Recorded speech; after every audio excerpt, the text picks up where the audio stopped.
हमने दौलत कुत्तों की लड़ाई पे, हिजड़ों पे लुटाई, क्रिकेट मैच पे लुटाई। हमें माशरे में फैले हुए दुख नजर क्यों ना आए? हमारी हमसायगी में बेवा के चीखते बिलकते सिसकते बच्चे नजर क्यों ना आए? हमें मजदूर लोग नजर क्यों ना आए जो दाने शबीना को तरस रहे हैं? हमारे गुजरावाला धुल्ला चौक पे एक बूढ़ा दिन दिहाड़े आटे का थैला उठाता और दौड़ लगाता, नहीफ था। 2 कदम चला के लोगों ने पकड़ा और खूब जद्दोकोब किया। सवाल किया वो बूढ़े जुर्रत क्यों की? उस बूढ़े की आंखों में आंसू उतर आए। उसने कहा 1 हफ्ता हो गया इस चौक में आके खड़ा होता हूं और लोग मुझे बूढ़ा समझ के मजदूरी के लिए साथ नहीं लेके जाते। रोजाना खाली डब्बा घर लेके जाता हूं, कदम भोजन होते हैं। बच्चे पूछते हैं पर खाने के लिए कुछ लाए हो? तो मैं क्या उनको जवाब दूं? आज पक्का वादा करके आया था कि कहीं से मजदूरी मिलेगी तो आटा लाऊंगा। कहा आज भी छोड़ के चले गए। इतनी मार खाई के लहू लहान हुआ।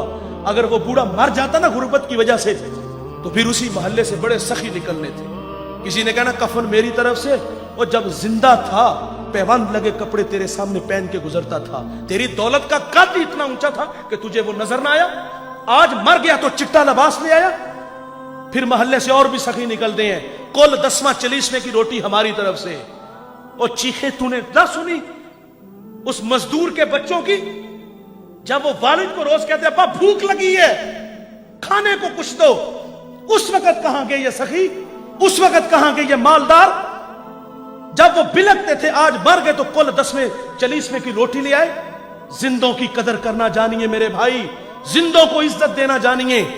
मुझे वो कमालिया की बेटी नहीं भूलती जिसका बूढ़ा बाप अपनी बेटी को तालीम की दौलत से आरास्ता करता है। अब वो बालिगा थी, निकाह की तकरीब है, उधर से बारात आ रही है, इधर बेटी वाले तैयारियों में थे।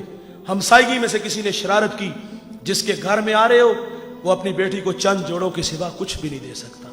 बारात वहीं से वापस चली गई। बताइए साहिब उस बेटी के दिल पे जो कुचोके और जख्म लगे थे उसका मदावा किसने करना था? चांदी उतर आई बेटियों के बालों में। मुफलिस को फिर उम्मीद है कि बारात आएगी। किताब अजीज का एक और बाप बीत गया, जहेज बन न सका और शबाब बीत गया। हमें ये घरों में बूढ़ी होती हुई बेटियां नजर क्यों ना आई? और आपने तो फख्र से कहा कि मैंने अपनी बेटी को जहेज 50 लाख का दिया। हमारे देहातों में रस्म वखाला होता है, उसमें एक औरत को कहा जाता है कि पूरे मोहल्ले में लोगों को क्या हो कि हमारी बच्ची का जहेज देखो। उस जहेज को देखने के लिए मजदूर की बेटियां भी आई, बेवा की बेटियां भी आई। जब रात वापस आती है ना, वालिद आता है, तो वो मासूम बच्चियां होती हैं, अपने वालिद को सुनाती है कहानी कि अब्बा उसने अपनी बेटी को जो पहले दिन कपड़े पहनाने हैं उसका ऊपर रेट लिखा हुआ था, 2.5 लाख का सूट था। वो बूढ़ा कितना दुखी होता होगा जो अपनी बेटी को ईद वाले दिन भी 500 का सूट नहीं लेके दे सका। उसने ये भी कहा होगा कि अब्बा उसने अपनी बेटी को सोने के कंगन पहनाने हैं, और वो बूढ़ा तो कांच की चूड़ियां भी नहीं उसको लेके दे सका। मैं इतना जरूर कहूंगा, जीने दीजिए इन गरीबों को।